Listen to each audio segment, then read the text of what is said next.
Whoa.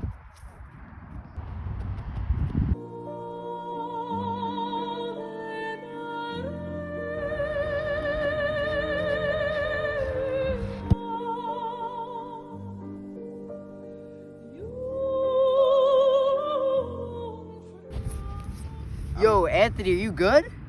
Bro ain't good. Hey buddy, what happened? We were just playing soccer with some friends and then he cracked his head on the post. Oh, it seems you sustained a fracture of the frontal bone of the skull, being anterior to your parietal, occipital, and temporal bones that make up the rest of your skull. What is my frontal bone, Doc?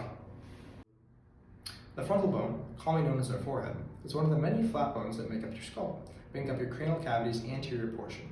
Of course, as I just said, your skull is made up of other flat bones as well.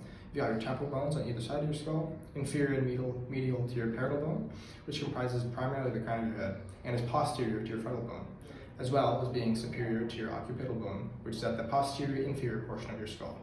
Separating these bones, we have our suture lines that run down your skull. These lines separate our bones in the skull, and these primarily form in early development and is actually what we refer to as the soft spot in newborns.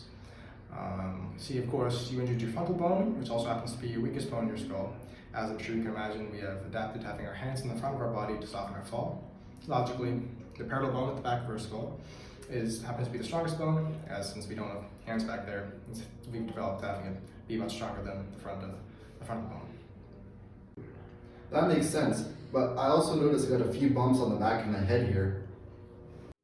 No, you should be good. It should just be your nuchal lines and your mastoid processes, common landmarks of your temporal and occipital bones. In fact, your nuchal lines are spot on many tendons and muscle insertions on your upper back. Okay, Doc, is there anything else I got damaged? No, you should be good. All anterior skull bones, besides your frontal bone, of course, seem good. Nothing wrong with the nasal or zygomatic bones. Maxilla and mandible are great. Yeah, you should be fine. How long will this injury take to heal? Well, typically, any simple skull fractures take around 6 to 8 weeks to fully heal. Just have to monitor your behavior and give it time and rest, and you should be good. Thank you so much, Doc. My pleasure. Have a good day, sir. You too.